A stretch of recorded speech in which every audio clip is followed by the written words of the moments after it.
This happened in April 2023 during Easter break. I was in my second year of university. My friends and I, 6 of us in total, had decided to take a break from everything by renting an old mountain house in Oregon.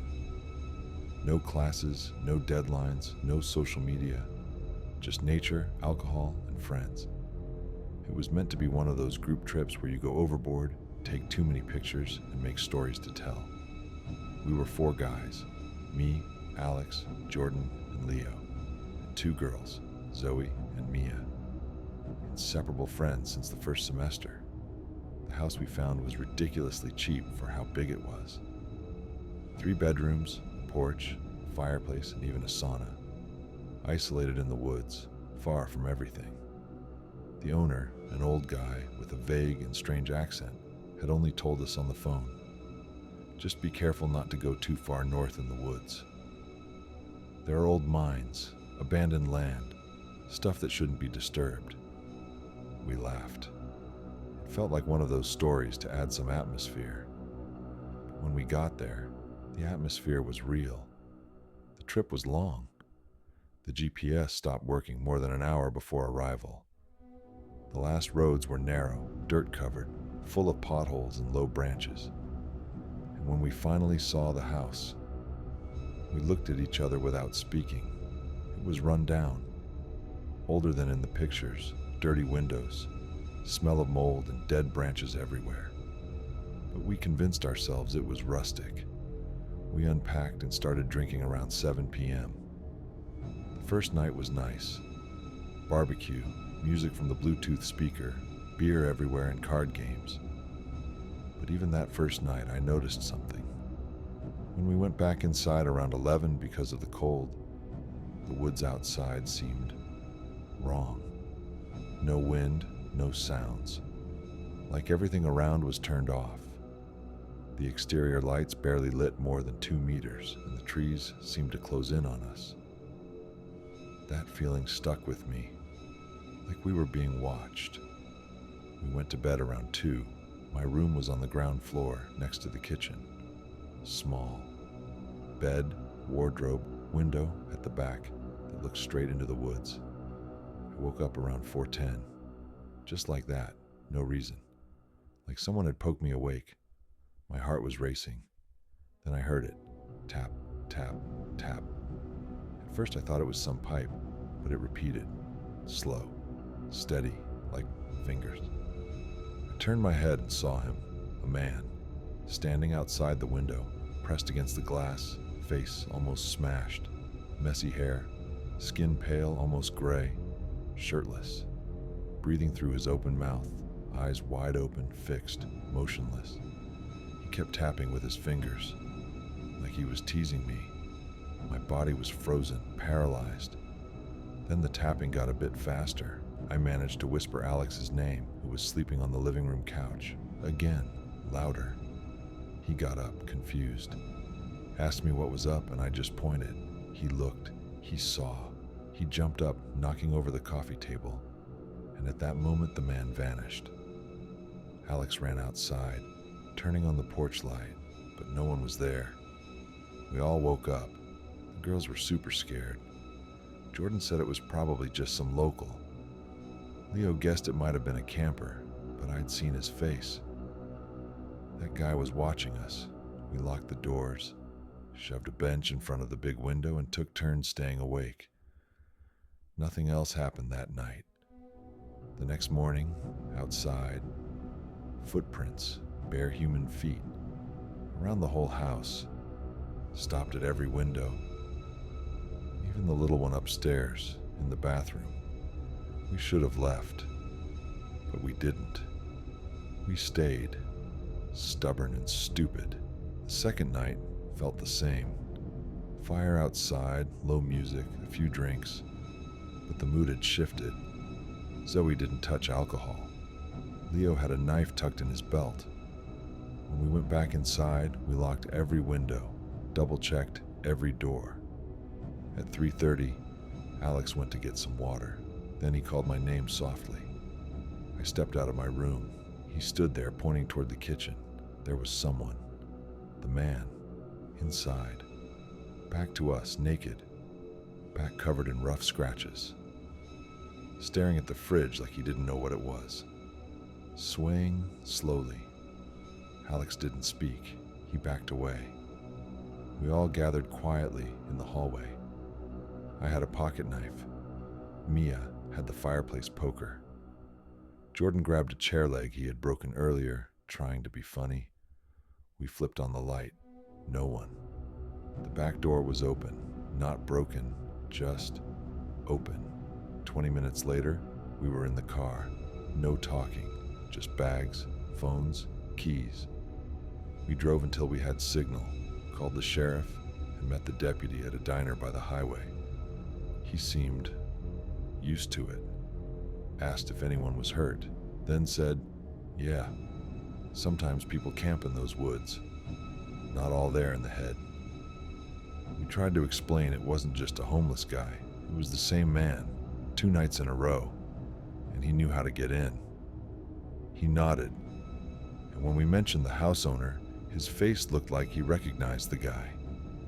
The listing disappeared a few days later, wiped from every site.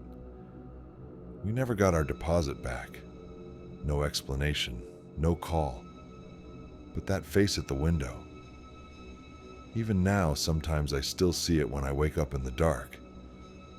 We barely talk about that trip anymore. But none of us has ever gone back to Oregon.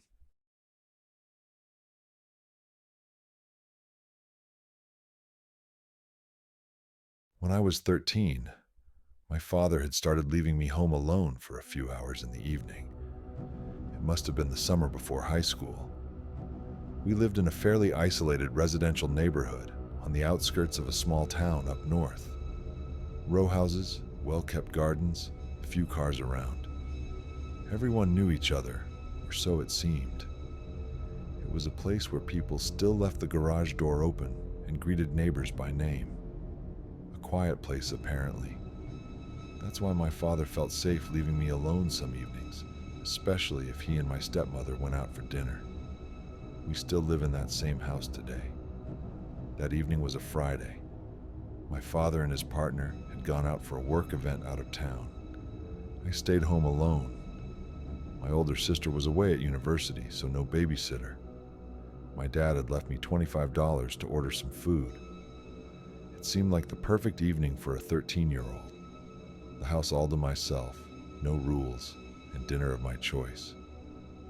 I was obsessed with horror games at the time. I was replaying an old PC title called Cold Cell, a kind of survival game with puzzles set in an abandoned asylum. After a couple of hours, I decided to order some food. There was a small Mexican restaurant, El Toro, less than 2 minutes from the house. It's long gone, but we used to order from there a lot. I got 2 burritos and a soda. My stepmother had reminded me to throw away the leftovers if I didn't finish, and not to forget to turn off the oven if I used it. While I waited for the delivery, I put on another game. When I heard the doorbell, I ran downstairs with the cash. It was a man in his 40s, wearing a sleeveless jacket and a baseball cap. He had a paper bag and a receipt book. His appearance struck me immediately. He had visible scars on his chin and looked very tired, like he hadn't slept in days. He handed me the bag and counted the change, then stared at me for a few seconds. "All alone, huh?" he said, looking past my shoulders into the house. My stomach clenched. My dad had taught me not to answer questions like that. I said something like, "No, my uncle is upstairs watching a movie." But I knew he didn't believe me. I could see it in his eyes. I closed the door and locked it. I ate quickly in the kitchen, tossed out the leftovers, and went back to my room. I was deep into the game again when, around 10:40, the doorbell rang. Thinking my dad was back early, I called out loud, "Dad," as I walked toward the door. But it wasn't him who answered. A deep, hoarse voice said, "Excuse me, I need to make a call." I froze. "Who is it?" I asked, trying not to shake. I just need a phone, please." I didn't want to look outside. I didn't want to see who it was. I backed away and ran upstairs. When I was halfway up the stairs, I heard him knock and say, "Wait." Just a minute. He had seen me climb the stairs. The window above the front door was lit, and I was clearly visible. I could make out his silhouette, motionless. He didn't yell. He didn't try to break in. He just stood there staring. I went into my dad's room and picked up the landline phone. I called his cell immediately. He answered after a few rings. He told me right away to lock myself in the bedroom and not to answer the door. I explained that the man had already seen I was alone and had spoken to me. While I was talking, the doorbell rang 2 more times. I told my dad. I heard him curse under his breath and then say he was calling the police. He made me promise to lock myself in his room and stay on the phone with him. Minutes passed, and everything seemed quiet, until I heard a creaking sound from the side of the house. I told my dad quietly, "Be quiet," he whispered. "Don't turn on the light." I stayed absolutely silent. Then I said, almost involuntarily, "What if he tries the living room window?" My dad told me to stop talking. I could only hear his breathing on the other end, and occasionally a distant voice. The police on the line. After a few minutes, I heard a sharp noise from downstairs, like someone walking. It wasn't the floor creaking, it was footsteps. I told him, and I heard my dad shout something, then tell the police that someone was inside the house. He told me to hide under the bed. I remember the feeling of the rough carpet against my cheek as I curled up in silence. I barely breathed. I heard footsteps coming up the stairs, 1, 2, 3 at a time. I recognized the sound. Barefoot or socked feet. No one spoke. No lights were on, just my heartbeat. The footsteps stopped outside the room. The handle turned twice, 3 times. Then a hard knock, and again, but no words. After a few seconds, the steps moved away. Down the stairs, then nothing. I stayed silent. My dad told me the police had arrived, but not to come out until they called me by name. A few moments later, I heard a loud male voice. "We're the police. Name, you can come out." I opened the door. 2 officers were upstairs.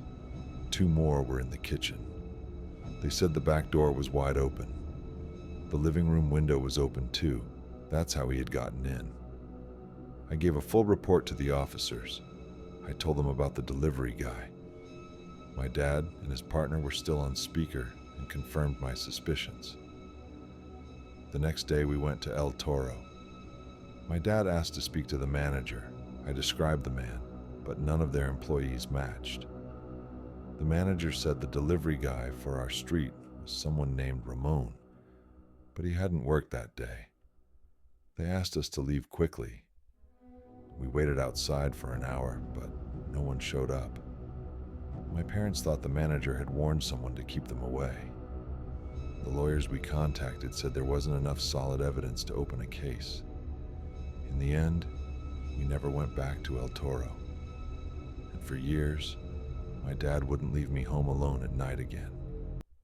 Looking back, I still believe it was that delivery guy, or someone who knew him, because who else would have known I was home alone that night? When I was around 16, my family and I moved from Ohio to an isolated area in western Montana.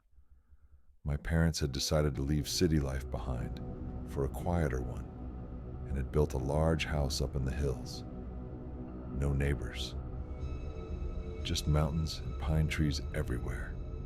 Dense woods that stretched for miles, reaching the nature reserve and the old loggers' trails. The house was huge.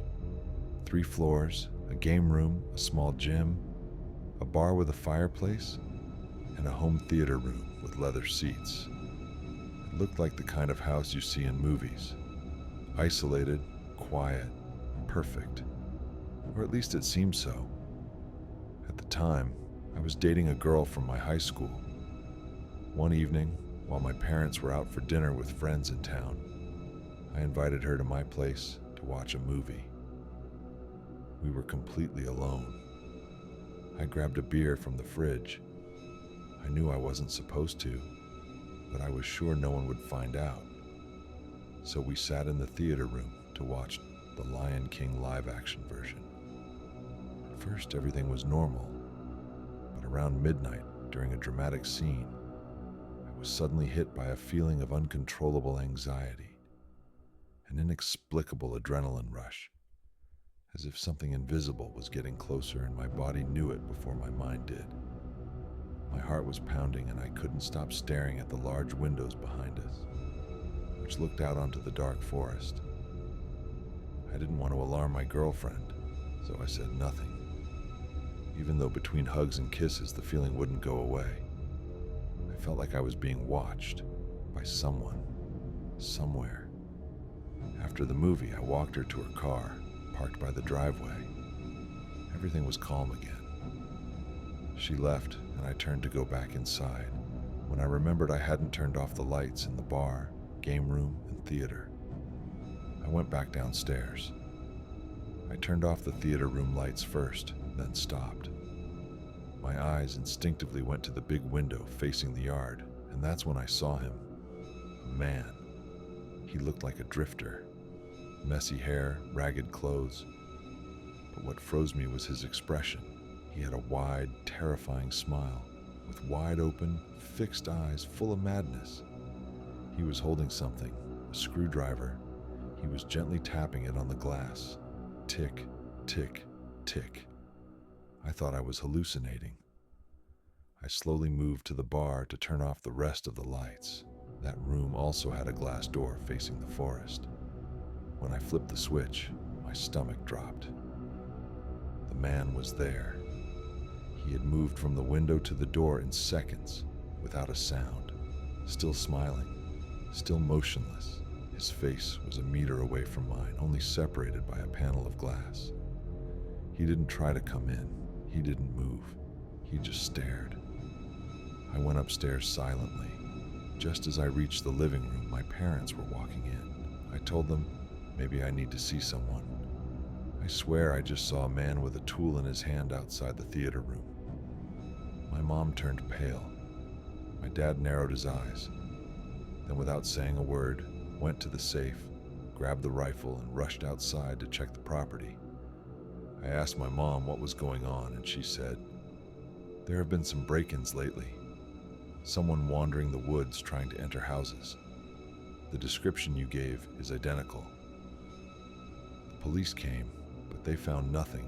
No trace, no footprints, just the usual silent darkness of the forest. I thought it was over, but I was wrong.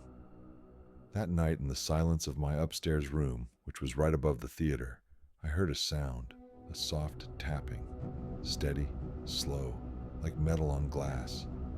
I tried to convince myself it was the wind, but the sound lasted for hours, and it came back for weeks. Sometimes it disappeared, sometimes it woke me at 3 in the morning. One night, I could have sworn I heard footsteps on the roof. I checked the windows but saw no one. Still, the feeling of being watched never left me. Then winter came. My parents had to leave town for 3 days, but they were still uneasy about what had happened. Before they left, they gave me a rifle to keep in my room, just in case. We also had a big guard dog, a mastiff sweet as can be but silent, unless something really disturbed him. One night, while I was home alone, I heard footsteps outside, in the snow, slow, heavy. The dog stood up, alert, and started growling at the front door. Then he barked, loudly, continuously. He only did that when he saw something real. I stood still. I didn't want whoever was out there to know I was inside. I didn't move. Then came the knocking. 3 knocks, hollow, provocative. I didn't answer. That night I slept with the rifle on the bed, door locked, curtains drawn, dog at my feet.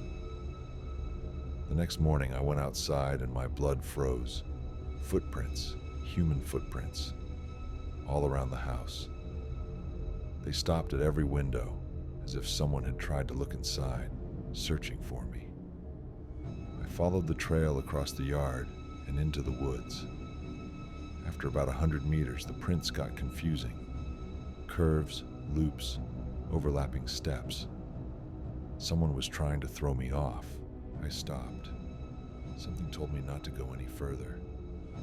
That night, the tapping came back, louder, more insistent. I knew it was him. I opened the door, grabbed the rifle, and stepped onto the second-floor balcony. I turned on the spotlights that lit up the yard, and there he was. Same man, same smile, same blank eyes, the screwdriver still in hand, staring at me like he could read my soul. I raised the rifle. If you don't leave, I swear I'll shoot. Nothing. He stayed still, smiling. I fired a warning shot into the air, and finally, he reacted. He staggered back, slowly, then retreated into the woods, step by step, never turning away. That's when I made a decision. I released the dog. I ran downstairs, opened the sliding door, and let him go. He shot into the forest like a black missile, barking and growling. I had never seen him so fierce.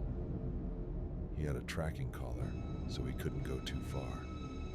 But I like to think he chased that man away for good, because from that night on, I never saw him again.